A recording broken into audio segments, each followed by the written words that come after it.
안녕하세요. 오늘 저희는 당신이 보내주신 웹3와 RWA, 소유하는 인터넷의 미래라는 자료, 이거 가지고 좀 깊게 얘기 나눠볼까 합니다. 웹3 하면 좀 막연하게 느껴지실 수도 있는데요. 오늘은 그 핵심 개념이랑 RWA, 그러니까 실물 연계 자산이 요즘 왜 이렇게 중요한 흐름인지 그 핵심만 딱 짚어보려고 해요. 이게 그냥 정보 나열이 아니라 이게 나한테 어떤 의미일까? 같이 좀 파헤쳐보죠. 자, 그럼 시작해볼까요? 네, 반갑습니다. 이 자료가 단순히 기술 트렌드 이걸 넘어서요. 인터넷하고 자산 소유 방식 자체의 어떤 근본적인 변화, 패러다임 전환을 다루고 있거든요. 패러다임 전환이요. 네, 웹1에서 웹3로 어떻게 변해왔는지, 그리고 이 RWA가 현실 세계랑 디지털 세상을 어떻게 연결하는지, 이건 앞으로 우리 경제 활동에도 굉장히 큰 영향을 줄 수 있는 중요한 주제라고 생각합니다. 맞아요. 그럼 인터넷 변천사부터 아주 빠르게 한번 짚어보죠. 웹1은 그냥 읽기만 하던 시대잖아요. 야후나 옛날 네이버처럼. 그렇죠. 그냥 보기만 했죠. 그러다가 웹2 시대가 오면서 유튜브나 블로그처럼 우리가 막 뭘 만들고 공유하기 시작했어요. 근데 여기서 문제가 있었죠. 네, 바로 그겁니다. 웹2의 핵심 문제가 뭐였냐면 바로 소유권이 없었다는 거. 내가 만들었지만 그 컨텐츠나 데이터의 진짜 주인은 아니었던 거죠. 대부분 플랫폼 기업 거고요. 아, 맞아요. 그 가치는 다 플랫폼이 가져가고. 네, 여기서 이제 웹3의 핵심 개념인 소유가 등장하는 겁니다. 웹3는 읽고 쓰고 그리고 소유하는 인터넷을 지향해요. 소유한다. 여기서 제일 중요한 게 바로 지갑, 월렛입니다. 이 지갑이 그냥 코인 넣어두는 곳 이런 게 아니고요. 네. 얘기할 RWA까지요. 아, 그러니까 지갑 하나로 다 관리하고 소유한다. 맞습니다. 플랫폼 중심에서 개인 지갑 중심으로 네트워크가 재편되는 거예요. 개인 지갑 중심이라 이거 되게 흥미롭네요. 자, 그럼 RWA, Real World Assets, 실물 연계 자산. 이게 구체적으로 뭔가요? 자료 보니까 예시가 좀 있던데. RWA는 말 그대로예요. 부동산, 미술품, 채권, 아니면 금 같은 현실 세계 자산을 블록체인 기술로 디지털화시킨 겁니다. 이걸 토큰화한다고 하죠. 토큰화요? 네, 쉽게 말하면 그 실물 자산에 대한 소유권이나 어떤 권리를 나타내는 디지털 증서를 만드는 과정이라고 보시면 돼요. 자료에 나온 것처럼 미국 국채를 토큰화한 OUSG나 부동산 지분을 나타내는 리얼티 토큰, 금이랑 연동된 PAXG 같은 게 대표적이죠. 와, 그럼 현실에 있는 진짜 자산을 디지털 토큰으로 만든다. 이게 근데 왜 그렇게 혁신적이라고 하는 건가요? 그냥 디지털 증서 아닌가요? 이게 파급력이 생각보다 엄청납니다. 첫째는 접근성의 혁명이에요. 접근성. 네, 예중에는 특정 국가 국민이거나 아니면 돈이 엄청 많아야 투자할 수 있었던 미국 국채나 해외 부동산 같은 거 있잖아요. 네네. 이걸 전 세계 누구나 지갑만 있으면 소액으로도 그것도 24시간 투자할 수 있는 길이 열리는 겁니다. 와, 대단한데요? 그렇죠. 둘째는 비용하고 효율성 개선이에요. 스마트 컨트랙트라는 기술을 쓰면 중간에 복잡한 중개인 없이 이자 지급이나 배당금 분배 같은 게 자동으로 처리돼요. 자동으로요? 네, 수수료도 확 줄어들고 모든 거래 기록은 투명하게 다 공개되고요. 투명하게. 그리고 셋째가 유동성 증대인데요. 이게 또 중요합니다.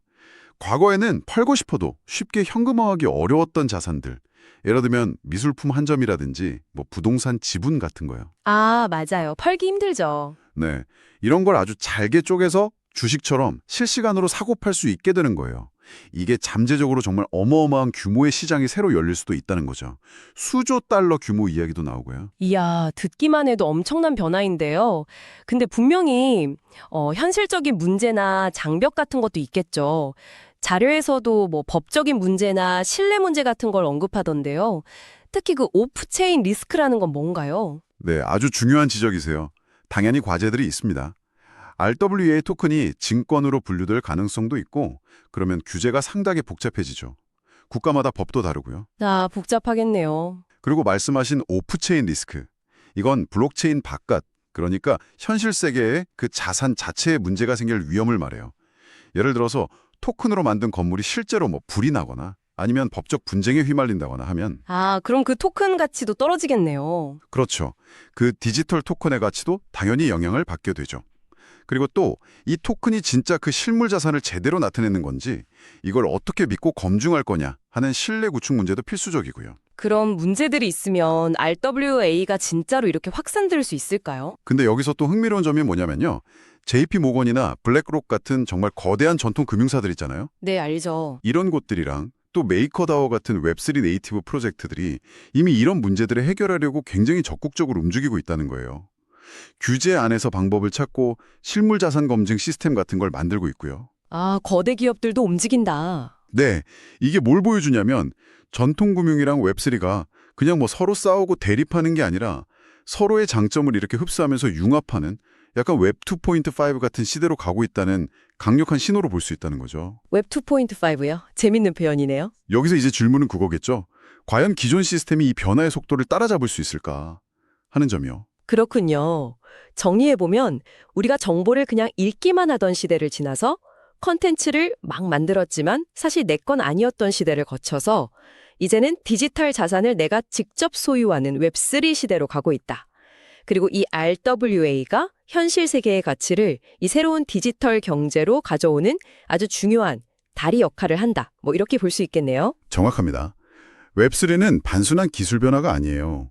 소유권과 가치를 어떻게 교환할 것인가에 대한 근본적인 패러다임의 전환이고 RWA는 그 전환을 현실 경제랑 아주 단단하게 이어주는 핵심 고리인 거죠. 단순히 뭐 코인 투자 이런 차원을 넘어서는 겁니다. 자산의 개념 자체가 확장되는 거예요. 네. 오늘 이렇게 쭉 살펴보니까 웹3랑 RWA 이게 더 이상 뭐 먼 미래의 공상 같은 이야기가 아니라 정말 우리 코앞에 와 있는 이미 시작된 변화의 물결이라는 생각이 드네요. 금융 시스템뿐만 아니라 진짜 우리 개인의 자산 관리 방식에도 큰 영향을 줄 수 있겠어요. 그렇습니다. 그래서 주요한 건 이 변화의 본질을 이해하고 이걸 어떻게 활용할지 고민해 보는 거겠죠. 이 자료 마지막에 던지는 질문처럼요. 당신의 자산은 디지털화되고 있는가? 아, 의미심장한 질문이네요. 어쩌면 지금이 바로 당신의 디지털 자산을 앞으로 어떻게 구성하고 또 관리해 나갈지 한번 진지하게 생각해 보셔야 할 그런 시점일지도 모릅니다. 네, 오늘 저희 대화가 청취자 여러분께서 그 고민을 시작하는 작은 계기가 되었기를 바랍니다.